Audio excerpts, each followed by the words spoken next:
Good morning, everybody. I just want to say before we get into this video a thank you. Just like I did about 11 days ago when I uploaded a video, I woke up and I hit 200 subscribers.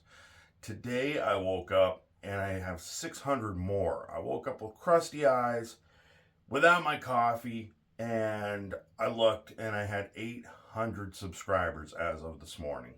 So I am absolutely blown away that in just over two months, I've already gotten 800.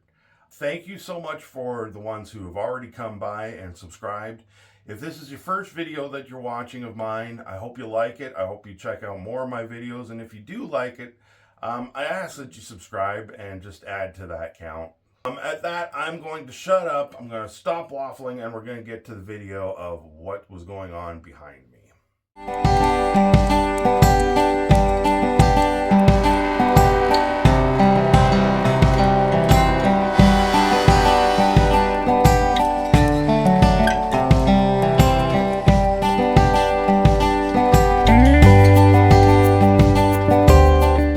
Well, I just finally got finished uploading the last video, and actually I do have, if you notice, a little noise in the background. I do have one of my light bars going. It's been a while since I've had it. I'm not even going to get into the logistics of how I've got it wired up, but suffice to say, it's a good thing I was on the fire department, because I'll be the first one to respond to my own house.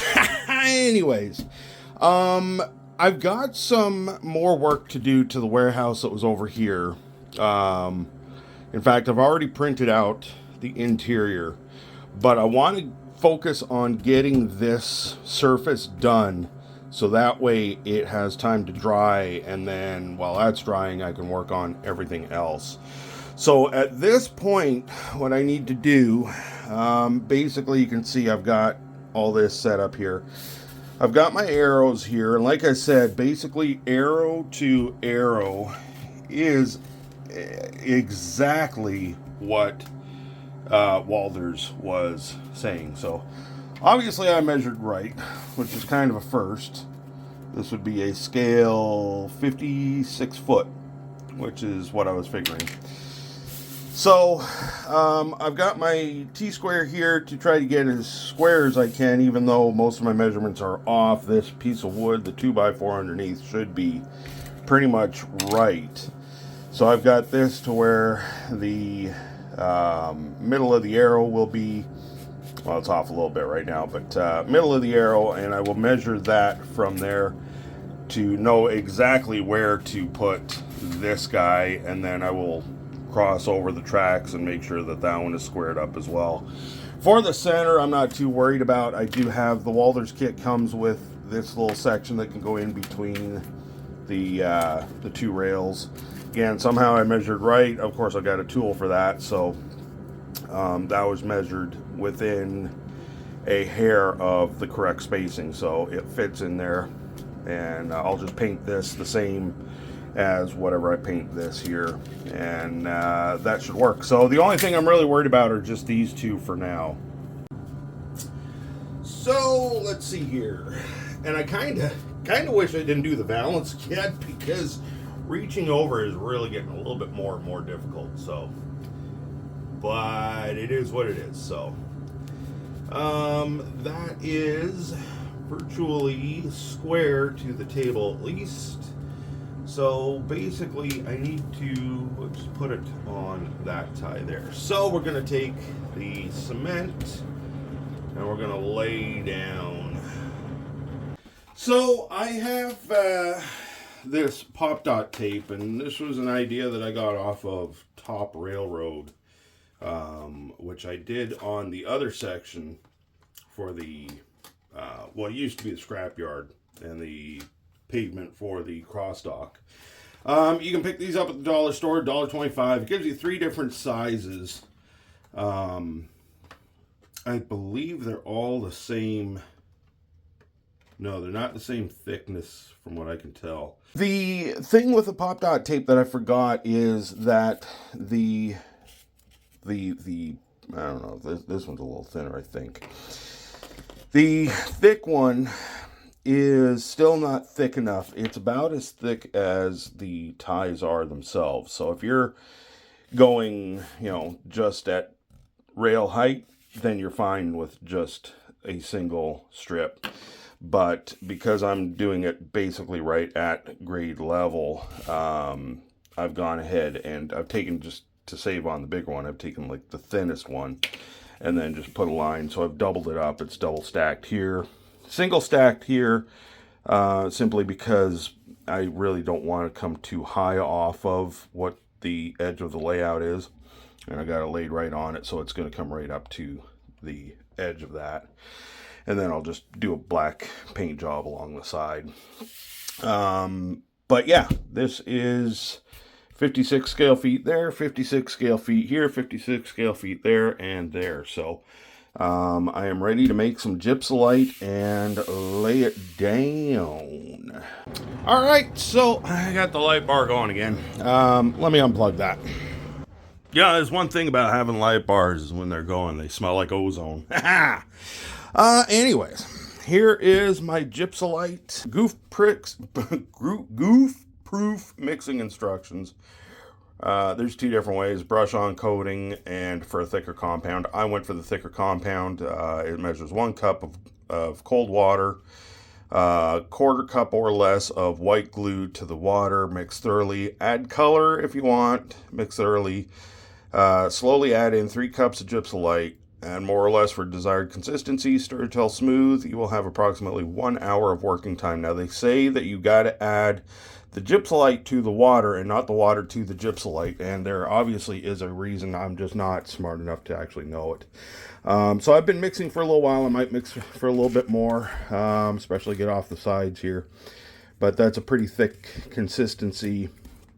That is the 1 cup of water and the 3 cups of gypsolite. Should be more than enough to take care of this section here. And yeah, we will get cracking. So I got this about the consistency that I think I can use. I'm going to scrape some more of that off. Just my OCD gets to the better of me. So I will start. I don't want to overdo it, but at the same time, I don't want to mess around, right? All right, so if there's one thing I've learned about myself by building a layout is that I should never build a house. Just, framework maybe, but finished carpentry, no, and probably not even concrete. Yeah. Anyways, I got the gypsolite down. You'll notice that there's more than just the road. I did the road, all right, and it doesn't look too bad. I touched the wall a little bit there. That should be all right, though. Once it dries, I should be able to crack it off. But I still had a considerable amount, not quite this much, but there was enough that I didn't want to waste. So I made up about half of what I did. So I used like a 1/2 cup of water and a little bit of glue, and then about a 1.5 cups. Actually, I don't even think I made it to a 1.5 cups. I think I got a cup of the gypsolite powder and finished off the parking area, or the dock area. Once this dries, like I said, it says it's got like an hour working time. I'm not sure exactly how long it will be until I can get in here and sand. Obviously, I'm going to sand because the video isn't picking up half as much. The road actually isn't too bad, but the driveway isn't the greatest, which again isn't a bad problem to have. It just, I want to, kind of smooth out some of it. So it's not quite as janky. Like you could see where I've tried to smooth it over. So get in there with a little bit of sandpaper, just kind of take the edges down, and then it will look all right. All right, so I'm coming back, and for the most part, this is getting dry to the touch. It's still a little moist here.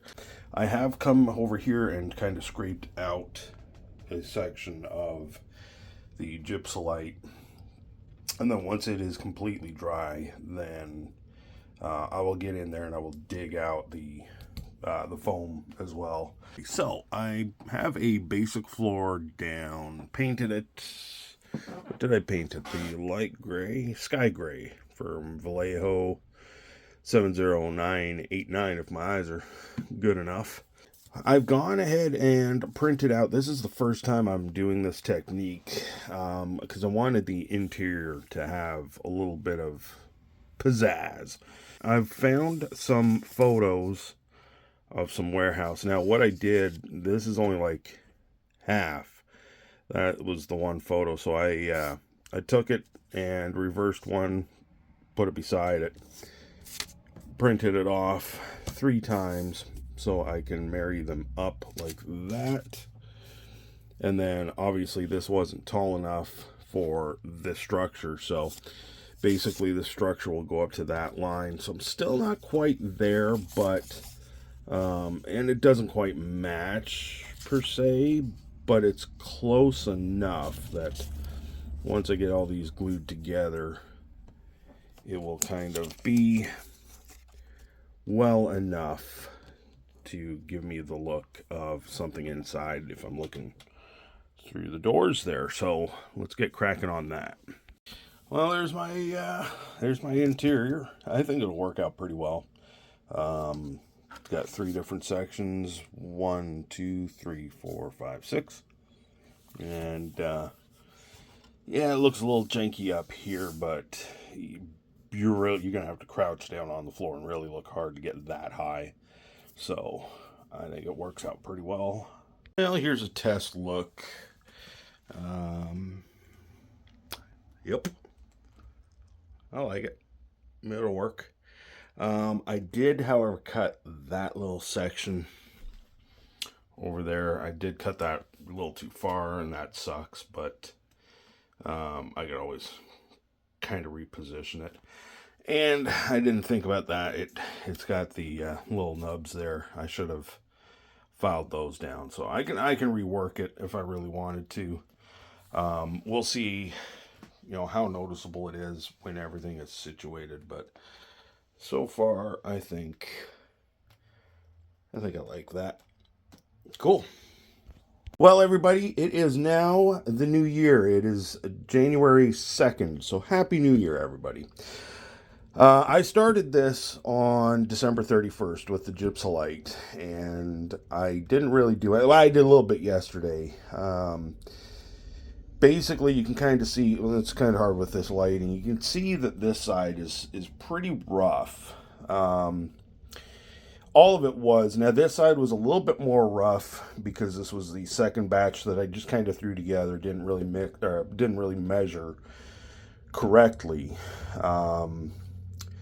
But both sides were really, I don't know. It was almost more like a stucco. I could have just sanded it, but I figured it would really make a huge mess. So I decided to just take some joint compound. I've got the empty box or empty jar here. I've gone through a few of these now. I didn't realize I had a little lump in there. I went over it and just kind of gave it a little skim coat. Did some over here as well. It didn't really do as much over here. Really wanted to take care of the road more than anything. Just to give it a little bit more of a flatter surface. Now at this point, this actually doesn't look too bad that I could actually leave the road like this and just paint it. I will give it a little bit of a sanding just to take off some of the rough areas, but I think overall the road is fine. Well, folks, I kind of screwed up in 2 ways. One is I've had my coffee in my New England Industrial Division cup since I got in this room, and I did a whole bunch of painting, so now my coffee is cold because I forgot about it. The second thing I forgot about was the fact that I wanted to paint the track before I laid the road. Not a big deal, really isn't. It just then involved masking off the road. This is the stuff that I've been using. Model Maker. I can't read that at all. I can't even read it on the camera. Came in a set and had 2 of them. It's Railroad Tie Brown Flat. I think it's R03201. I don't know if that's the paint code or not.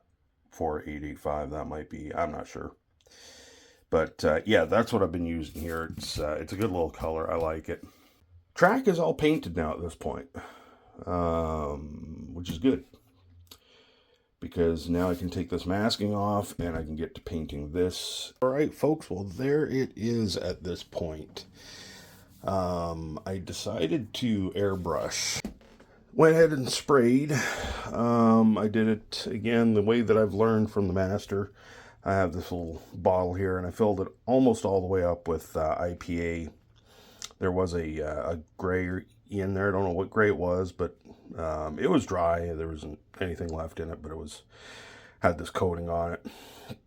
I used this XF50 Field Blue as the base of it. Actually, I want to say that there was some gray in there. I don't know.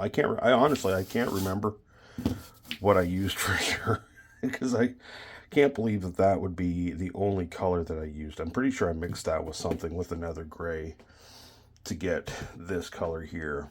And then I wanted a lighter one for the driveway, a little more used. I actually like this color a little bit more than I do this.